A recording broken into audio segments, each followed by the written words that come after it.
Hi guys, we are doing the Game of Clue Lab, also referred to as Who Killed Miss Scarlet. This lab is going to utilize your solubility rules and your molarity calculations to figure out what chemical was used in a murder. So the first part is going to utilize your solubility rules. I have samples of potassium iodide, samples of silver nitrate, and samples of the murder weapon. So what we're going to do is we are going to treat them with some other reactants. They will go through a double replacement reaction, and we are going to be looking for bubbles, which means a production of a gas or a production of a precipitate. So I'm going to first add the sodium chloride testing solution. So this is going to be added to tubes 1, 3, and 5. So we're going to be looking at adding some sodium chloride to the potassium iodide. Okay, and as you can see, still clear and colorless, nothing really happened. All right, doing the same thing, adding it to tube number 3. This is the sodium chloride with the silver nitrate, and you can see it turned milky white, okay? And you can see that it's kind of sticking to the sides. If you look very closely at the sides of the test tube, it's a little out of focus there, but you can actually see grit and grains on the side. That means the white is a precipitate. So we formed a precipitate in that one. Okay, now we're going to do the same thing to the murder weapon.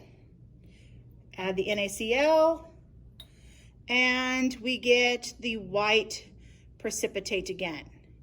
Okay, so you're going to be comparing the results of the murder weapon to the results of the silver nitrate and the results of the potassium iodide in combination with sodium chloride.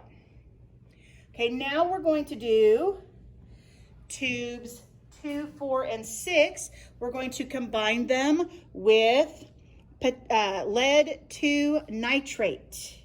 So we're going to do lead 2 nitrate in combination with potassium iodide. Wow.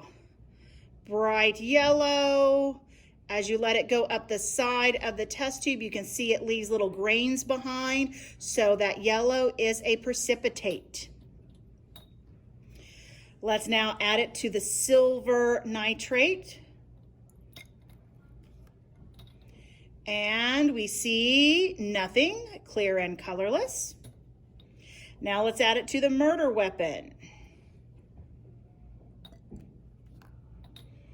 Okay, murder weapon with lead 2 nitrate, also clear and colorless. So based on these results, you should be able to eliminate many of the chemicals that are suspected of being the murder weapon. Now, you'll have to read the background information so that you can move forward.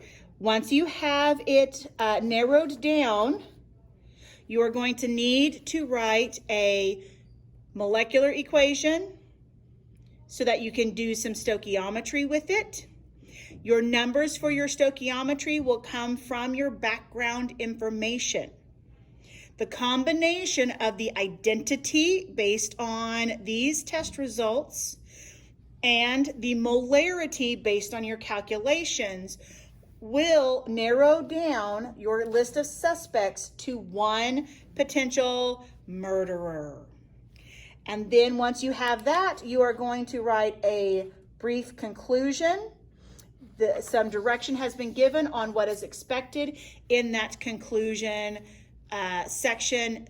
Couple 3-ish paragraphs is what we're looking for on that.